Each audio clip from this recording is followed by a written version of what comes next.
ஒன்றுமே செய்யலண்ணா. அவள் செத்துட்டாள். இவங்க பார்க்கல, அவள் செத்துட்டாள். இந்த பிள்ளைய கொண்டு போன நேரம் ஏன் வந்து பார்க்கல, எனக்கு அதுக்கு பதில் சொல்லித்தான் ஆகணும். டாக்டராக போயினா அவங்க அவ்வளவு பேருமே அவங்களோட பார்வையில இருந்து செயல்ல இருந்து எல்லாமே போய் இந்த பிள்ளைக்கு என்ன அம்மா இல்லாம தான் இந்த பிள்ளை வளர போகுதுன்னு இப்ப அவங்கள எந்த பிள்ளையும் வந்துடக்கூடாதுன்றதுக்காக அவளுக்கு அந்த இதெல்லாம் ஒட்டி வச்சிருக்காங்க. கொண்டுட்டானுங்க, அவனுங்க தான் கொண்டுட்டானுங்க. இந்த பிள்ளை நல்லா போன பிள்ளை அவனுங்க கொண்டுட்டானுங்க. பிள்ளைக்கு ஒரு வருத்தம் நாங்கள் கண்டுக்கிற எல்லாமே இருக்கு. என்ன காரணத்தால ரத்தம் வந்தேன்னு தெரியாது. ஆனா போட்ட தையல் சாடையா பிரிஞ்சிருக்குது என்று சொன்னாங்க. நான் சொன்னேன், அப்ப நீங்க எல்லாம் டாக்டருக்கு படிக்க இல்லையா? உங்க தங்கச்சிக்கு நடக்கிற மாதிரி இன்னொரு ஆட்களுக்கு இப்ப நடக்கக்கூடாது, இப்படி கேர்லெஸ்ஸா இருக்கக்கூடாது. இனி அதுதான் நாங்க சொல்றோம். பிள்ளைய கொடியில தான் போய் முழிச்சு நாங்க காலையில 7:45 அம்மா அம்மான்னு கத்துன புள்ள. சொன்ன மிஸ் இங்க கொண்டு வந்து பாருங்கன்னு இப்படித்தான் சாட்டை இழுத்துக்கிட்டு வந்தேன். இங்க வந்து பாருங்க என் பிள்ளைய ராபு கொண்ட 2 மணிக்கு கொண்ட பிள்ளைய காப்பாத்த எல்லாம் போயிட்டு தானே உங்களால. இல்லம்மா நீங்க பெரிய டாக்டர் வரட்டான்னு சொன்னாங்க. அவன் பெரிய டாக்டர் அங்க போனோன்னு அவர் உட்கார வச்சு சொன்னாரு. நான் போயிட்டு பார்க்கும்போதுன்னா அந்த புள்ள செத்துருச்சுண்ணா. டாக்டர் சொல்றாரு இப்பயும் லேசான மூச்சு ஆக்சிஜன்ல இயங்கிட்டு இருக்கு அப்படின்னு. ஆக்சிஜனே கொடுக்கலண்ணா. அப்புறம் எப்படின்னா சின்ன இதான மூச்சு இழுக்கும். இரவு நடந்தது, இரவு 1 மணிக்கு நடந்தது. 1:20 ஆம்புலன்ஸ் வந்துட்டு நான் அந்த கதிரையில் குந்திக்கிட்டே இருக்கிறேன். இப்போ வருவாங்க டாக்டர், புற வருவாங்க, வந்து பிள்ளைய பார்ப்பாங்கன்னு ஒருத்தரும் வரட்டேன். குற்றத்தையும் செஞ்சுட்டு அந்த பக்கத்தில் நீங்கள் அந்த டாக்குமெண்ட்ஸை வாங்கி அதில் ஏதாவது மாற்றிக்கிது செஞ்சு யாரையாவது காப்பாற்றணும்னு நீங்கள் நினைச்சால், நீங்கள் செஞ்சிருந்தால் அது வந்து எவ்வளவு உங்களோட குடும்பத்துக்கும் உங்களோட சந்ததிக்கும் அது எவ்வளவு. போனோடனே பெட்ஷீட் அதெல்லாம் கேட்டேன். நான் சொன்னேன் இந்த பிள்ளைக்கு பெட்ஷீட் ஒன்று எடுத்துட்டு வரல, பிள்ளை சீரியஸ். நான் ஒரு சாமா பிள்ளைய பச்சை பிள்ளைய தூக்குனேன். அந்த பச்சை பிள்ளைய உடுப்பு கூடைய மட்டும்தான் தூக்குனேன். 27ஆம் தேதி மதியம் நான் இல்லை 2 மணி போல இந்த பிள்ளைக்கு பிளட் போயிருக்கு. வந்தோன்னு சொன்னா அம்மா பிளட் போயிருக்கு. அன்றைக்கு அந்த பிள்ளையோட பிறந்த நாள். எங்களுக்கு இழப்பு அண்ணமா இருக்கு அத்தனை நாள் புள்ள தண்ணி வண்டி இல்லை, சாப்பாடு என்ன ஆறுதல் சொல்லப்போ. அனைவருக்கும் வணக்கம். நான் அரவிந்த். இப்போ வந்து நாங்கள் நிற்கிற இடம் வந்து பார்த்தீங்கன்னு சொன்னால் மன்னாரில் இருக்கக்கூடிய தம்மனைக்குளம் அப்படின்ற பிரதேசத்துக்கு வந்திருக்கோம். இது வந்து உங்களுக்கு தெரியும், ஒரு 4-5 நாட்களுக்கு முதல் நாங்கள் வந்து எங்களோட வலைத்தளங்கள் எல்லாத்துலேயுமே பார்த்துருந்தோம். ஒரு தங்கச்சி ஒரு ஆள் வந்து இறந்துட்டாங்க அப்படின்னு சொல்லி, அதுவும் வந்து ஒரு பல்கலைக்கழகத்தில் படிச்சுட்டு பட்டமளிப்பு விழாவுக்காக காத்து கொண்டு வந்த ஒரு தங்கச்சி ஒரு பிள்ளை பிறப்புக்காக மன்னார் வைத்தியசாலை அனுமதிக்கப்பட்டு அதுக்கு பிறகு பிள்ளையும் பாபாவும் கிடைச்சி அவங்க வீட்டை கொண்டு வந்துருக்குறாங்க. பின்னர் ஒரு 14-15 நாட்களுக்கு பிறகு அவங்களுடைய ஒரு என்ன சொல்றது ரத்த கசிவு மாதிரி வீட்டில இருந்து போய் ஒரு பிரச்சனை நடந்திருக்குது. அதுக்கு பிறகு மன்னார் ஆஸ்பத்திரிக்கு கொண்டு போன வேளையில மருத்துவர்கள் யாருமே அவங்கள பார்க்கல. அதுக்கு பிறகு அதனால தான் அவங்கள வந்து ஒரு கோமா நிலைக்கு போய் அந்த உயிரிழந்தாங்க அப்படின்ற தகவல் நாங்கள் வந்து எங்களுக்கு கிடைச்சிருந்தது வலைத்தளம் மூலமாக. ஸோ என்னுடைய நிறைய ஃப்ரெண்ட்ஸ் சொல்லியிருந்தாங்க தங்கச்சியை போய் பாருங்க, அந்த குடும்பத்தை போய் பாருங்க, பார்த்து அவங்களுடைய முழுமையான தகவல் என்ன நடந்தது அப்படின்றத போட சொல்லிக்கிட்டு இருந்தாங்க. ஸோ இன்றைக்கு நான் நிற்கிறது வந்து அந்த அம்மாவோட தான் கதைக்க போகிறோம். அம்மா எங்களுடைய முதலாவது ஆழ்ந்த இரங்கல் அம்மா அவங்க குடும்பத்துக்கு இந்த கவலையான ஒரு சுச்சுவேஷன். அதனால நான் உடனே வந்து சந்திக்கல உங்களை. இப்போ இன்றைக்கு 5ஆவது நாளே நம்ம என்ன நடந்ததுமா தங்கச்சிக்கு என்ன நடந்ததுன்னு சொல்லி கொஞ்சம் முழுமையா என்ன சொல்றது பிள்ளை கிடைக்கிறதுக்காக நீங்க ஆஸ்பத்திரி கொண்டு போனதுல இருந்து இப்ப வரைக்கும் என்ன நடந்ததுன்னு சொல்லி முழுமையா சொல்லுங்க. எனக்கு இந்த பிள்ளைக்கு 8ஆம் பிள்ளை கர்ப்பிணியா இருந்து 8ஆம் மாசத்துல ஒரு விபத்து வந்துச்சு பிள்ளைக்கு. என்னென்னா சும்மா இருக்கிற நேரம் சாடையா அந்த ரத்த கசி கொண்டு வந்துச்சு. நான் உடனே ஹாஸ்பிட்டல் கொண்டு போனேன். அதுவும் அட்வான்ஸ் பிடிச்சி முருங்கன் கொண்டு போய் மன்னார் கொண்டு போனேன். உடனே அதை போய் பார்த்து 3 நாள் வச்சிருந்து அது நெஞ்சு கொஞ்சம் விளவி இருக்குது, கொஞ்சம் நடக்கிற இதுகளெல்லாம் குறைவாக வச்சுக்கொள்ளுங்க, பிள்ளைய வீட்டை கூட்டிகிட்டு போங்க. 7ஆம் தேதி டேட்டு வந்து பிள்ளைய 7ஆம் தேதி இங்கே கொண்டு வந்து சேர்த்துருங்க பிரசவத்துக்குன்னு சொன்னாங்க. 7ஆம் மாதம் 7ஆம் தேதி 7ஆம் தேதி. அதோட நான் வந்து பிள்ளைய கவனமாக வச்சு பார்த்துக்கொண்டேன். எங்கே நடக்க விடுறதில்ல, வேலை வெட்டி செய்ய விடுறதில்ல, இருந்த இடையில சாப்பாடுகள் கொடுத்து வடிவாக வச்சுருந்தேன். அவங்க 6ஆம் மாதமே பிள்ளைக்கு விடிய ஒரு 4 மணி போல் வயிற்று நோய் வந்துடுச்சு. 6 மணி ஆம்புலன்ஸ் வர வச்சு முருங்கன் கொண்டு போய் தான் மன்னார் கொண்டு போனேன். கொண்டு போன உடனே வச்சு நான் வந்து 6ஆம் தேதி கொண்டு போனது அந்த பிள்ளைய 9ஆம் தேதி மட்டும் பிள்ளைய வச்சுருந்தாங்க. அது மட்டும் வடித்து கொண்டே தான் இருந்துச்சு. வயிறு சாடையாக வலிக்குது, உங்களுக்கு டேட் இருக்குமா இருங்கன்னு வச்சுருந்தாங்க. நான் விட்டுட்டு வந்துட்டு தான் போகிறது. அப்போ 9ஆம் தேதி காலையில் 5:30 மணிக்கு லேவல் ரூமுக்கு கொண்டு போனவங்க பிள்ளைய 5 பிள்ளைய கொண்டு போனாங்க. எல்லா பிள்ளைகளையும் சீசர் பண்ணுற பிள்ளையில சீசர் பண்ணி பிள்ளை பெற பிள்ளையில பிள்ளை வச்சு எல்லாம் கொண்டு வந்துட்டாங்க. இந்த பிள்ளைய 5:30 கொண்டு போனவங்க இரவு 9 மணிக்கு தான் சீசரை கொண்டு போய் சீசர் பண்ணி தான் என் பிள்ளைய கொண்டு வந்தாங்க. 9 மணிக்கு 9-8 பிள்ளைய கொண்டு வந்து என்ற கையில் ஒப்படைக்க பிள்ளையின் தாயை அது பிறகு அங்கே 9ஆம் தேதி பிரசவம் பார்த்து எல்லாம் செஞ்சுட்டு 11ஆம் தேதி என்னையும் அடுத்த நாளே நீங்கள் போங்க, புள்ள எழும்பி நடக்கணும், வேலை வெட்டி செய்யணுன்ட்டு என்னைய வாட்டில் நிப்பாட்டையில் நான் அடுத்த நாள் வந்துட்டு அடுத்த நாள் வந்த கைக்கு அடுத்த நாள் கோல் எடுத்தா அம்மா டிக்கெட் வெட்டிட்டாங்க வாங்க கூட்டிகிட்டு போவேன். நான் இங்கே இருந்து ஆட்டோ பிடிச்சி போய் பிள்ளைய நல்லா சர்வசத்தோட கூட்டிகிட்டு வந்து நான் நல்லா 17 நாள் மட்டும் வச்சு பார்த்தேன். 7ஆம் தேதி முருங்கால டிக்கெட் இது தையல் வெட்டுங்கன்னாங்க. 7ஆம் தேதி கொண்டு பிள்ளைக்கு முருங்கால போய் தையல் வெட்டினேன். தையல் வெட்டைக்கு அந்த டாக்டர் மிஸ் மாதிரிலாம் பார்த்துட்டு சொன்னாங்க பிரச்சனையில் புண்ணெல்லாம் நல்லா மாறிட்டு உங்களுக்கு ஒரு பிரச்சனையுமே இல்லைண்டு. அது மட்டும் வந்திருந்தா நல்லா தான் இருந்தா. இன்னும் 17ஆம் தேதி மட்டும் 27ஆம் தேதி மட்டும் என் புள்ள நல்லா தான் இருந்துச்சு. 7ஆம் தேதி நீங்க இது வெட்டினீங்க தையல் வெட்டினது 27ஆம் தேதி மட்டும் புள்ள நல்லா இருந்துச்சு, எந்த பிரச்சனையுமே எனக்கு இல்லை, ஒன்றுமே இல்லை. அப்போ 27ஆம் தேதி மதியம் நான் இல்லை 2 மணி போல் இந்த பிள்ளைக்கு பிளட் போயிருக்கு. வந்தோன்னு சொன்னால் அம்மா பிளட் போயிருக்கு. அன்றைக்கு அந்த பிள்ளையோட பிறந்த நாள் 27ஆவது பிறந்த நாள். அம்மா பிளட் போயிருக்கு, என்னால் என்னம்மா செய்வோண்டு அப்போ வெளிக்கிட்டு போவோம் ஆஸ்பத்திரிக்கு. என்னம்மா இப்போ திடீரெண்டு ஒன்றும் இல்லை இவ்வளோ நானும் இப்போ திடீரெண்டு போனால் பயன்தானே இல்லைம்மா அது எதுவும் ஒதுங்கி இருந்திருக்கும் வந்திருக்கோன்னு புள்ள நல்லா தெம்பா அதுக்கப்புறம் சாப்பிட்டு நல்லா தான் இருந்தேன். அன்றைய பிறந்த நாள். இனி புறா போனால் போவாமா அந்த பொரிய வாரன் இருக்கு பவுனியாட இருந்து இன்றைய பிறந்த நாளைக்கு வந்தோடனே போவோம், திரும்பி பட்டா போவோம்னு சொல்லி. அது இது 2 மணிக்கு பட்ட பிள்ளைக்கு எதுவுமே இல்லை. புள்ள நல்லா புருஷன் வந்து கேக்கு அதெல்லாம் வந்து சாப்பிட்டுட்டு நல்லா சோறெல்லாம் சாப்பிட்டு நல்லா படுத்த புள்ள. பிறகு இடையில ஒருக்கா பிள்ளை எழுப்பினேன், பிள்ளைக்கு பால் கொடுக்க எழுப்பி தூக்கி கொடுத்தேன். புள்ள பாலெல்லாம் நல்லா கொடுத்துட்டு திருப்பி படுத்துட்டான். திருப்பி 1 மணி போல் புள்ள கத்தா எழுமம்மா பால் கொடுக்குறான்னு சொல்லி தூக்கி கொடுத்தேன். பிள்ளைகிட்ட பால் கொடுக்க புள்ள பால் கொடுத்து கொண்டு இருந்த வாக்கிலையும் அம்மா சொன்னா பிளட் போகுதம்மாண்டு. என்னம்மா செய்கிறது பிளட் போகுதுன்னா எலும்பு வலிக்கிடுன்னு சொன்னதுக்கு வேணாம்மா அதை பார்த்துட்டு பிறகு போகணும் வேணான்னு சொன்னால் எலும்பே மாட்டான்ட்டா. அப்புறம் அந்த பொடியை அந்த ரூமில் படுத்துக்கணும் கூட்டியோன்னு சொன்னேன். தம்பி வந்து பாருங்கள் இந்த பிள்ளைய எழும மாட்டான்னு இந்த பிள்ளையோட கெரிய பாருங்கன்னு சொல்லி அந்த பொடியை வந்து பார்த்துட்டு ஐயோன்னு சொல்லி இந்த பொடியும் பயத்தில் பிள்ளைய கூட்டிக்கணும். அந்த பொடியை நேற்று குளிப்பாட்டி உடுப்பெல்லாம் மாற்றி கீத்தி வலிக்கிட்டு ஆம்புலன்ஸுக்கு கால் பண்ணேன். அவங்க சொன்னாங்க மன்னார்தாம்மா போயிட்டு வந்து கொண்டிருக்கணும், நீங்கள் எந்த இடம்னு சொல்லுங்கள், நாங்கள் 20 நிமிஷத்துல வந்துடுவோம். எத்தனை மணிக்கு இதெல்லாம் கால் பண்ண? இந்த இரவு நடந்தது 1 மணிக்கு 1 மணிக்கு நடந்தது. 1:20 ஆம்புலன்ஸ் வந்துட்டு 1:20 ஏற்றி கொண்டு போய்க்க. அப்போ நான் போய்க்கே நான் சொல்கிறேன் ஆம்புலன்ஸில் அந்த பொடியிட்ட தம்பி தங்கச்சி சீரியஸாக இருக்குது, நீங்கள் இங்கே கொண்டு போவாங்க முருகன் கொண்டு போவாங்க, நேராக மண்ணாரே கொண்டு போங்க. இங்கே போய் எனக்கு முன்ன கட்டுக்கிட்டு இருக்கேன் பிள்ளை சீரியஸாக இருக்காங்க. மண்ணாரே நேராக தான் கொண்டு போனேன். நேராக கொண்டு போகிற நேரமே ஆம்புலன்ஸில் பிளட் பட்டுட்டு அப்போ இறங்கி நடந்து கேளாதம்மாண்டா. அப்போ நான் சொன்னேன் இறங்கினோடனே மிஸ்ஸிட்ட சொன்னேன். அவள் இறங்கி நடந்து கேளாத மிஸ்ஸு பிளட் போயிட்டு இது ரீசார்ஜ் கொண்டு ஏற்றிட்டு போங்க. ஏற்றிட்டு போய் ஓபிடிக்குள்ள அவள் தான் பாக்குமலம் கொடுத்து பாருங்க எனக்கு என்ன மாதிரின்னு சொல்லி மகள் நான் போகையில் நான் வெளியே பிள்ளையும் கூடயும் வச்சுக்கிட்டு வெளியே இருந்தேன்.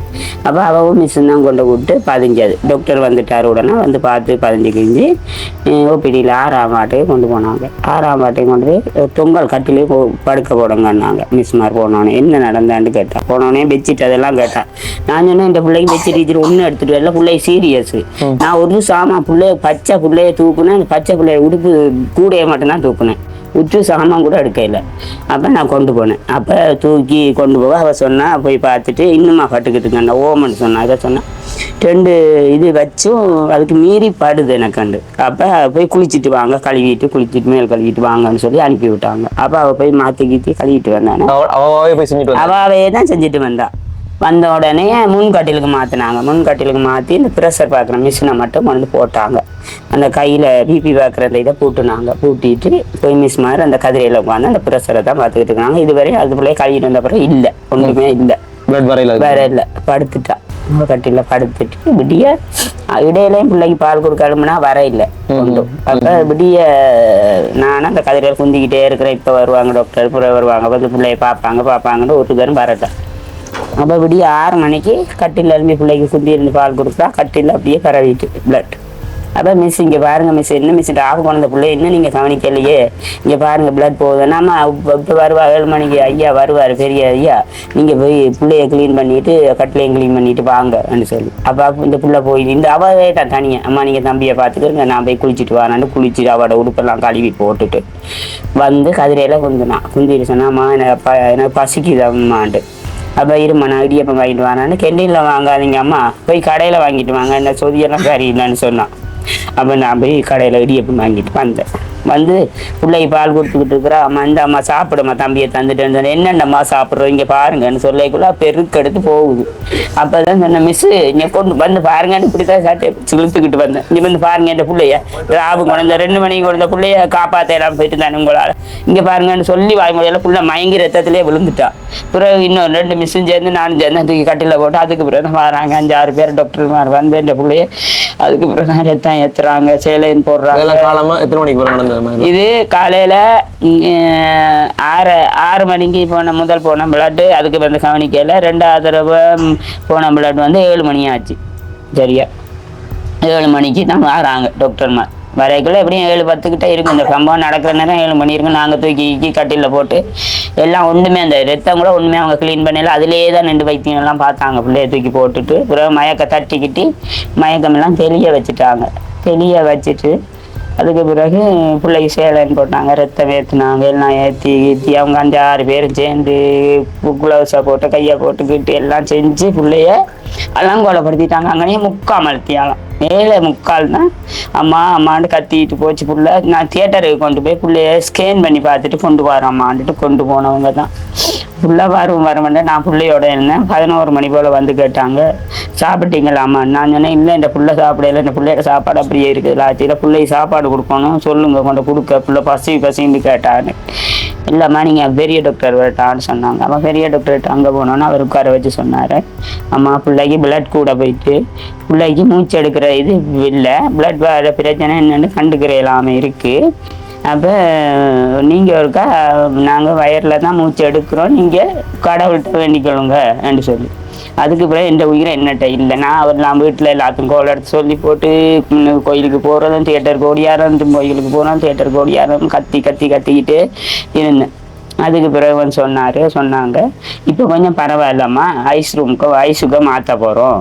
ஒரு மணியோட சொன்னாங்க ஐஸுக்குள்ளே மாற்ற போகிறோம் பிள்ளைய, இப்போ கொஞ்சம் பரவாயில்ல நம்ம கதைக்கு தான் நல்லா பார்க்குதான்னு சொன்னேன். நீங்கள் பார்க்கவே இல்லை? நான் எங்களை காட்டவே இல்லை. நான் காட்டுங்கன்னு எத்தனை நேரம் போய் கற்றுனேன், காட்டவே இல்லை. அப்போ ஐஸுக்கு மாற்ற போகிறோம்னு சொன்னார். அப்போ நாங்களும் பார்த்தோம் சரி புள்ள கொஞ்சம் நல்லம் இதுகளுக்கு வந்ததுக்கெல்லாம் ஆறுதல் சொன்னேன். புள்ள நல்லம்மா ஐஸுக்கு மாற்ற போகிறாங்களாம் பார்ப்போம், புள்ள தப்பிடும்டா தங்கச்சி வந்துருவங்களோடன்னு சொல்லிட்டு இருந்தேன்.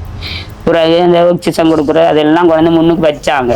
நான் நினைச்சேன் ஐஸுக்கு மாற்ற போகிறாங்கன்னு. கொஞ்ச நேரத்தால் மழை அதெல்லாம் கொண்டு உள்ளே போட்டாங்க. நாங்கள் மிஸ் என்ன மிஸ் ஏன் மிஸ் அதெல்லாம் கொண்டு உள்ளே போடுறீங்கன்னு கேட்க இல்லை உங்களை ஐயா வரட்டான்னு சொல்லி அங்கே போனோடனே என்னையும் மருமானையும் அந்த கோட்டெல்லாம் போட்டு முடிய தான் சொல்கிறாரு போய் பிள்ளைய பாருங்க எங்களால் ஒன்றுமே செய்ய முடியலைன்னு. இனி என்ன நாங்கள் பிள்ளைய பார்க்க ஐயா பிள்ளைய பொடியில் தான் போய் முழிச்சு நாங்கள் காலையில் 7:45 அம்மான்னு கத்துன புள்ள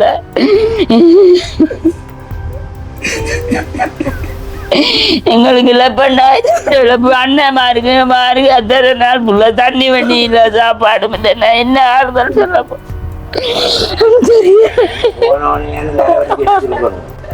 ஒரு 7 மணிக்கு 9 மணிக்கு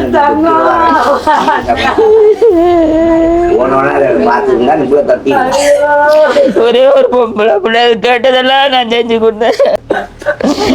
இப்ப பறி கொடுத்துட்டு இருக்கிறேனே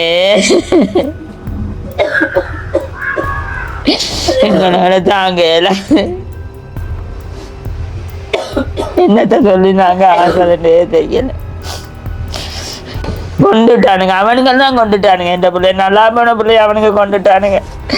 அவனுங்க ஒழுங்கா பார்த்துருந்தா என் பிள்ளை தப்பி இருக்கும் நான் என்னத்துக்கு அங்கே இருந்து ஆம்புலன்ஸ் பிடிச்சுனா டாக்டர்கிட்ட இந்த கேள்வி தான் கேட்டேன் என்னத்துக்கு கொண்டு வந்தேன். என் பிள்ளைக்கு மெத்த இல்லை ஃபேன் இல்லை போட்டு நித்திரி ஆக்கி இப்படியா கொண்டு கொண்டேன். அந்த நேரம் பதற்க பிள்ளையும் தூக்கிட்டு பச்சை பிள்ளையும் தூக்கிட்டு நாங்கள் என்னத்துக்கு ஹாஸ்பிட்டல் வாரோம் காப்பாத்திங்க அந்த ஒரு இதுல தானே நான் வரேன். அந்த பிள்ளை இவ்வளோ சொல்லிச்சு விடிய போவான் நான் வேணாம். என் வாழ்க்கையிலே நான் இப்படி ஒரு சம்பவம் பார்த்ததும் இல்லை. நான் பகலே பார்த்துருந்தா பகலே எப்படியாவது கொண்டு போயிருப்பேன் என் பிள்ளைய. நான் இல்லாத நான் பார்க்க கிடைக்கல. எனக்கு இப்படி ஒரு சம்பவம் எனக்கு நான் நடந்ததே இல்லையே, பார்த்ததும் இல்லையே. நீங்க சொல்ற மாதிரியம்மா அவ வந்து இங்க இருந்து போய் அங்க நடந்து குளிச்சிருக்கிறா. முதல் நாள் காலமே அவைதான் உடுப்பு இங்க இருந்து போற நேரம் வந்து அவ வந்து மயங்கி நான் கொண்டு போயில அன்பனத்துல ஏறியும் அம்மா பாடாம வேணாம்மா அந்த புள்ளையோட கழிச்சு சிரிச்சுக்கிட்டு தான் வாரா. பக்கத்துல உட்காந்து படுக்கவே இல்லை புள்ள. டாக்டர்ஸ் மாறமா நீங்க இரவு கொண்டே 2 மணி 3 மணி போனீங்க தானே, அதுல இருந்து நீங்க சொன்ன மாதிரி 7 மணி வரைக்கும் டாக்டர்ஸ் யாரும் வந்து யாருமே வந்து பார்க்கல. மிஸ்மாரும் வந்து என்ன பிரச்சனை ஒரு ஒன்றுமே செய்யவே இல்லை. அந்த மிஷினை பூட்டிட்டு அந்த ரூம்ல இருந்து தான் பார்த்து கொண்டு இருந்தாங்க. அந்த பிள்ளை பாத்ரூம் போறதுனால இந்த புறசரி இதெல்லாம் கலட்டி போட்டுட்டு தான் அவ போவா பாத்ரூமுக்கு. அவங்க வந்து ஒன்றும் செய்யலை. நீங்க இந்த இது வந்து ஈடு செய்ய முடியாத ஒரு இழப்பு தானேம்மா. 27 வருஷம் வளர்த்த ஒரு பிள்ளைக்கு நீங்க சொல்றேன்னு சொன்னாமா, இப்ப நீங்க என்ன சொல்றீங்க? இதுக்குரிய முழுமையான காரணத்தை பொறுப்பு யார் எடுக்கணும்? இல்லாட்டி உங்களுக்கு அதுக்கு பிறகு மருத்துவம் சார்பா என்ன சொன்னாங்க? டாக்டர் சொல்லிருப்பாங்களே இதனாலதான் இவங்க இறந்துட்டாங்க, அப்படி ஏதாவது காரணம் சொன்னாங்களா? அவங்க சொன்னாங்க ஒரு நாள் இதுல சொன்னாங்க, பிள்ளைக்கு ஒரு வருத்தம் நாங்க கண்டுக்கிற இல்லாம இருக்கு, என்ன காரணத்தால ரத்தம் வந்தேன்னு தெரியாது, ஆனா போட்ட தையல் சாடையா பிரிஞ்சிருக்குது என்று சொன்னாங்க. நான் சொன்னேன், அப்ப நீங்க எல்லாம் டாக்டருக்கு படிக்க இல்லையா? அந்த பிளட் என்னது காரணத்தால வருதுன்னு நீங்க உங்களுக்கு தெரியலையா? உங்களுக்கு நீங்க இதுக்கு டாக்டருக்கு படிக்கிற அது என்ன தெரியான்னு சொல்லுவீங்க. இல்லம்மா நாங்க அதெல்லாம் எடுத்து அனுப்பி இருக்கிறோம், எல்லாம் செக் பண்ணி வரோம், என்ன பிரச்சனைன்னு உங்களுக்கு நாங்க பிறகு சொல்றோம். என்ன செக் பண்ணி வந்தாலும் என்ற பிள்ளைய கொண்டு போன நேரம் ஏன் வந்து பார்க்கல, எனக்கு அதுக்கு பதில் சொல்லித்தான் ஆகணும். அதுக்கு எனக்கு ஒரு முடிவு வரணும். என்ற பிள்ளை செத்து போயிட்டு நான் என்ன ஆர்ப்பாட்டம் பண்ணாலும் என்ற பிள்ளை உயிரோட வர போறது இல்லை.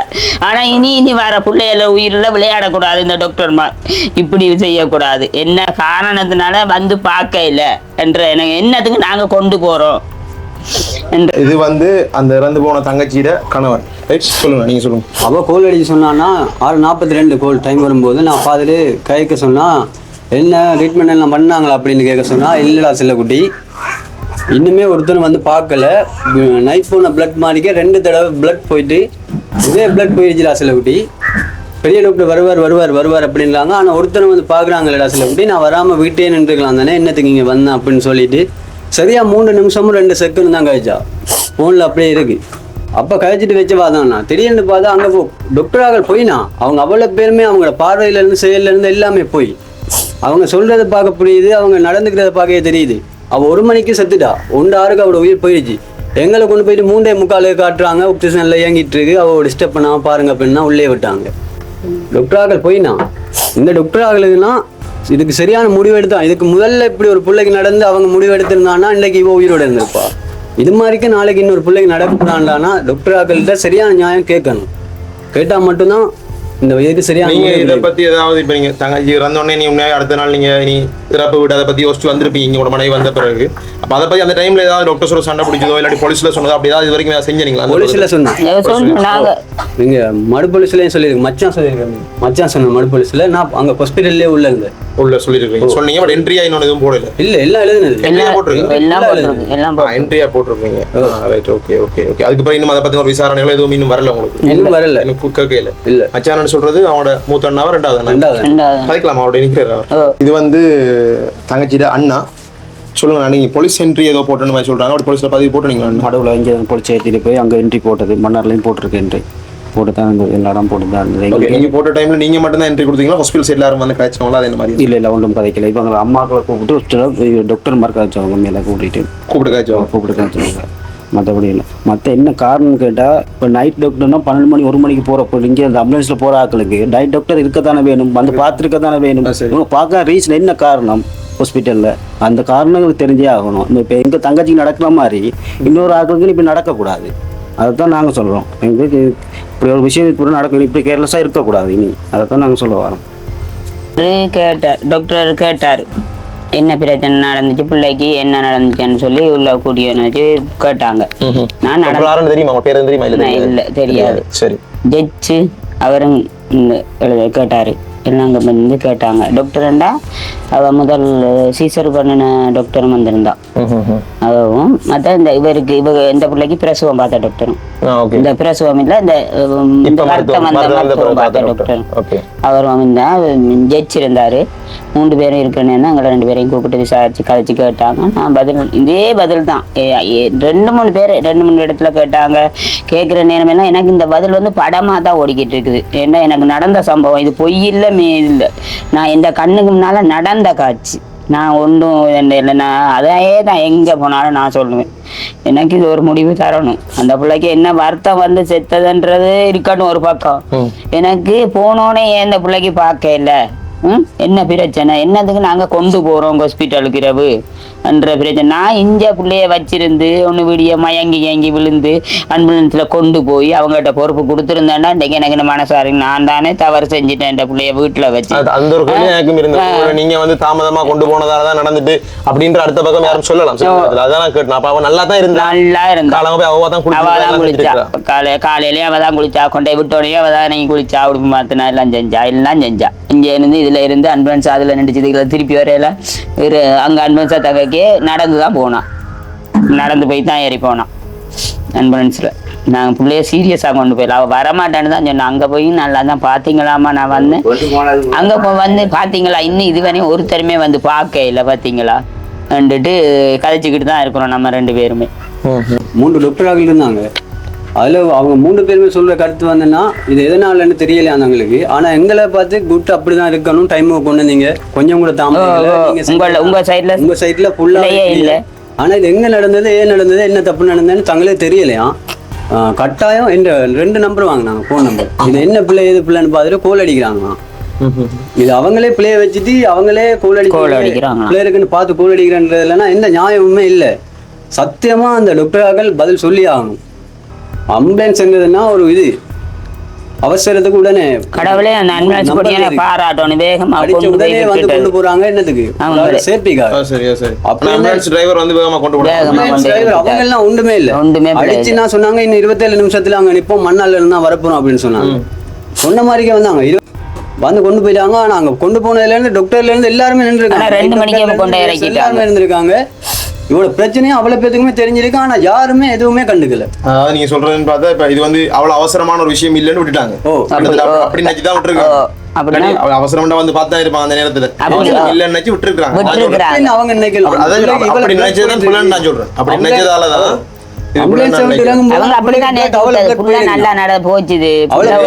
அவங்க எப்படி பதறி போய் தானே நாங்க கொண்டு போறோம், சீரியஸ் ஆயிடுச்சு அப்படின்னு சொல்லி சாமமே கொண்டு போறோம். அப்ப முருங்கன் கொண்டு வந்தா கொண்டு போறீங்கன்னு ஓபிடில கேட்டாங்கண்ணா. அவங்க இல்ல நாங்க நேரையே வந்துட்டோன்னு சொன்னாங்க ஆம்புலன்ஸ்காரங்க, அதையும் சொன்னாங்களாம். சரி, இந்த வீடியோ வந்து பாத்தீங்கன்னா இன்னைக்கு எத்தனாவது நாள் தங்கச்சி இருந்து? 5வது நாளா? 6வது நாள். இன்னைக்கு தங்கச்சி இருந்து வந்து 6வது நாள். ஸோ அவரோட விஷயத்தை நான் ஏன் இவரால் இப்படி ஒரு விஷயம் நாங்கள் போட்டதில்லை, எங்களோட சேனல்ல வீடியோ நாங்கள் போட்டதில்லை. ஏன் இந்த விஷயத்தை நான் வெளியே கொண்டு வரணும்னு நினைச்சேன்னு சொன்னா, இப்போ இப்படியான விஷயம் வந்து மன்னார் ஹாஸ்பிட்டலில் இதுக்கு முதல் நடந்திருக்கா அப்படின்னு கேட்டிங்கன்னா, அப்பப்போ இப்படியான விஷயங்கள் நானும் ஃபேஸ்புக்லையோ இல்லாட்டி எங்கேயோ ஒரு செய்தியாக வரும். ஒரு காவல் நிலையத்தில் போயிட்டாங்க, டாக்டர்ஸ் எங்களை வந்து இப்படி பிள்ளையை கொண்டுட்டாங்க, இல்லாட்டி என் வைஃப் இறந்துட்டா அப்படின்ற மாதிரி நிறைய தகவல் எங்களுக்கு வந்திருக்கும். நாங்களும் ஃபேஸ்புக்கில் பார்த்துருக்கோம். மன்னாரில் இருக்கிற நிறைய பேருக்கு தெரியும் இந்த விஷயங்கள். அதுக்காக ஹாஸ்பிட்டலில் இருக்கிற டாக்டர்ஸ் எல்லாருமே போல, நர்ஸ் எல்லாருமே போல, ஹாஸ்பிட்டலே போலன்னு நாங்கள் சொல்ல வரல. நல்லா சர்வீஸ் பண்றாங்களும் இருக்காங்க, டைமுக்கு வராங்களும் இருக்காங்க. இந்த தங்கச்சியோட விஷயத்தில் நடந்தது உண்மையிலே 2 மணிக்கு கொண்டு போன பிள்ளை பிளட் லாஸ் ஆயிருக்கு, போயிருக்காங்க. அந்த நேரத்தில் அவள் காய்ச்சி கொண்டு இருந்தா கூட ஒரு டாக்டர் வந்து சாதாரணமாக பார்த்துருக்கலாம் அப்படின்ற ஆதங்கம் வந்து சரின்னு தான் நான் நினைக்கிறேன். விடிய 6 மணி 6:30க்கு பிறகு அந்த பிள்ளை மயங்கி கீழே விழுந்த பிறகு டாக்டர் ஓடி வந்து பார்க்குறன்றது வந்து சரியானது எனக்கு தெரியல. 5 மணிக்கெல்லாம் ஹாஸ்பிட்டலில் பிள்ளை இருந்திருக்குது. ஸோ அதுக்கு பிறகு ஒரு 3-4 மணிக்கு அதுக்குள்ள அவட இறப்பு செய்தி வந்ததுன்றது குடும்பத்தால் ஏற்றுக்கொள்ள இயலாது, ரைட்? அப்போ அதனால டாக்டர்ஸ் வந்து பார்க்காது பிள்ளைன்னு தான் நானும் பார்க்குறேன். இது எந்த வைஃபுக்கோ எந்த தங்கச்சியோ நடந்தால் நானும் அதே ஒரு ஆதங்கத்தை தான் இருப்பேன். ஸோ அதனால தான் இந்த விஷயத்தை குடும்பத்தில் கேட்டு முதலாவது தான் இப்போ வெளிப்படுத்தியிருக்கேன். அதே விஷயத்தில் டாக்டர்ஸ் ஆகலோ இல்லாட்டி மன ஹாஸ்பிட்டலில் இருக்கிற யாராக இருந்தாலும் நீங்கள் இந்த வீடியோ உங்களுக்கு எப்படியும் வரும், நீங்கள் ஃபேஸ்புக்லையும் போடும், யூடியூப்லையும் போடுவோம். நீங்கள் பார்த்துட்டு உங்களுக்கு என்னோட கதைக்கணும் இல்லாட்டி இந்த விஷயத்தில் இல்லை அவன் சொல்கிறது பொய்யின்றா கூட நீங்கள் எனக்கு அப்படின்னா நான் வந்து உங்களுக்கு கதைப்பேன், ரைட்? எனக்கு தெரிஞ்சு இவங்க பொய் சொல்ல வேண்டிய தேவை இருக்காது. பொய்ன்னு சொல்லலை அப்படின்னு நினைக்கிறேன். நான் பொய் சொன்னால் இப்படி பொய் சொல்லலாம், அந்த ஏமாற்றி சொல்கிற மாதிரி வராது. அவங்க சொன்னதெல்லாம் உண்மை நினைக்கிறேன். ஸோ இதுக்குரிய ஒரு சரியான பதில் இனிமேல் இப்படி ஒரு ஆசையும் நடக்கக்கூடாது. அவங்க கேட்டது மாதிரி தான் இந்த தங்கச்சிக்கு நடந்த மாதிரி இன்னொரு பொம்பளை பிள்ளைக்கோ இன்னொரு யாரோ ஒருத்தங்களுக்கு நடக்கக்கூடாது அப்படின்றத அவங்களும் கேட்டவங்க. இதுக்குரிய ஒரு சரியான பதில் கட்டாயமா மன்னார் வைத்தியசாலையில் இருக்கிற அது இந்த விசாரணை செய்யக்கூடிய டாக்டர்ஸ் அவங்களோட என்ன மாதிரி அந்த நடைமுறை அப்படின்றது எனக்கு தெரியல. பட் கட்டாயமா இவங்களுடைய ஒரு பதில் கட்டாயமா சொல்லப்படணும் அப்படின்றத. இன்னொரு விஷயம் இருக்கணும், சொல்லுங்க. இதுல வந்து நாங்கள் சீரியஸான நைட் கொண்டு போகணும். நைட் பார்க்காத டாக்டர்ஸ் ஆகல் விடிய 2 தடவை பிளட் போய் கூட அதையும் கண்டுக்காத டாக்டர் ஆகல் மயக்கம் போட்டதுக்கு அப்புறமா வந்து தூக்கி அதில் உள்ள பெட்லேயே வச்சு அதில் வச்சே நான் ஆக்சிஜன் தேவையான இது பிளட் போய் ஆக்சிஜன் சேலன் எல்லாம் இவ்வளவு பார்க்கணும். படிச்சேன்னு சொல்லி அவன் தெரியறான், அதுக்குள்ள ஒண்ணுமே செய்யாம அதே பெட்லயே தூக்கி போட்டு அவளை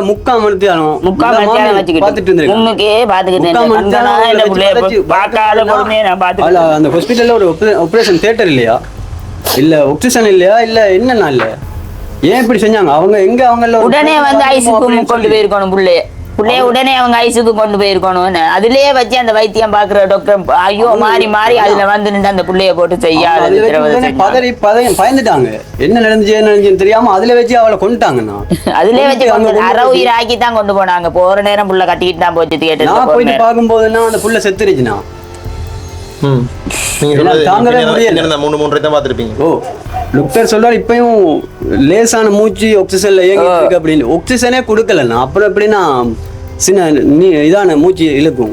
அதுல ஆக்சிஜன் ஒண்ணுமே செய்யலண்ணா. ஒண்ணுமே செய்யலண்ணா. அவள் செத்துட்டாள். இவங்க பார்க்கல அவள் செத்துட்டாள். இப்ப அவங்கள எந்த பிள்ளையும் வந்துட கூடாதுன்றதுக்காக அவளுக்கு அந்த இதெல்லாம் ஒட்டி வச்சிருக்காங்க. அவ்வளவுதான், வேற ஒன்றுமே செய்யல. அவளோட இழப்ப நான் விட மாட்டோம். சும்மா வயிறு ஒரு சின்ன மூக்குள்ள ஒட்டி வச்சிருக்காங்க, அவ்வளவுதான். இதை விட நான் என்ன சொல்றேன் அப்படின்னு சொல்லி எனக்கு தெரியல. நான் அவங்கள்ட்ட இருந்து முழுமையா எல்லா விஷயத்தையுமே உங்களுக்கு காட்டியிருக்கேன். இதே விஷயம் இப்போ இந்த தங்கச்சிக்கு இப்படி ஒரு மருத்துவ பிரச்சனை நடந்திருக்கு அப்படின்னு சொன்னா இதை நாங்கள் ஜஸ்ட் பேசிட்டு இந்த வீடியோட இப்படியே போறோமா, இல்லாட்டி இதுக்குரிய ஒரு சரியான தீர்வை மன்னார் வைத்தியசாலையும் இப்படி ஒரு விஷயம் நடக்காம இருக்கிறதுக்கு என்ன நடைமுறை எடுக்க போறாங்க அப்படின்றதும் இந்த குடும்பத்துக்கும் அந்த இறந்து போன தங்கச்சிக்குமான நீதியா என்ன இருக்கும் அப்படின்றத இந்த வீடியோ மூலமா உங்களுக்கு கொண்டு வந்திருக்கேன். சரி, நீங்க மறக்காம உங்களோட கருத்துக்களை சொல்லுங்க. இதுக்கு நாங்க மன்னார் மக்களாவோ இல்லாட்டி இந்த வீடியோ பார்க்கக்கூடிய மக்களாவோ என்ன செய்யலாம் அப்படின்றதையும் நீங்க மறக்காம சொல்லுங்க. கட்டாயமா மன்னார் இருக்கக்கூடிய டாக்டர்ஸ் இல்லாட்டி இதுக்கு பொறுப்பான பெரிய அதிகாரிகள் இதுக்குரிய ஒரு சரியான ஒரு பதிலையும் இந்த குடும்பத்துக்கான சரியான ஒரு தீர்வையும் கொடுக்கணும்னு நான் தயவாக கேட்டுக்கொள்றேன். நீங்க செஞ்சது எனக்கு தெரிஞ்சு இப்போ அவங்க சொல்ற கதையை வச்சு பார்க்கும்போது கிட்டத்தட்ட 100க்கு ஒரு 50 வீதத்துக்கு மேல பிழை உங்களை இருக்குது.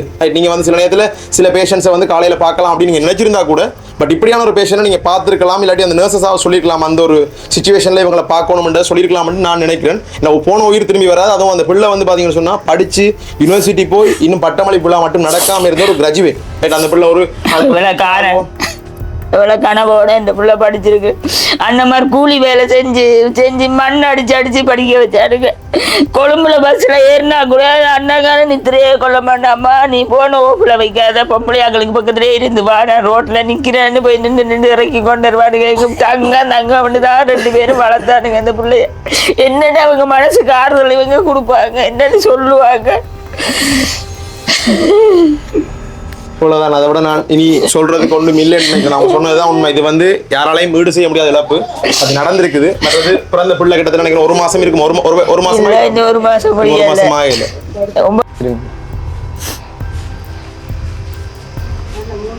இதான் தங்கச்சிட மகள், நம்மளோட பேத்தி தானே, பேரன் நான் இன்னும் சந்தோஷப்பட்டிருப்பேன்.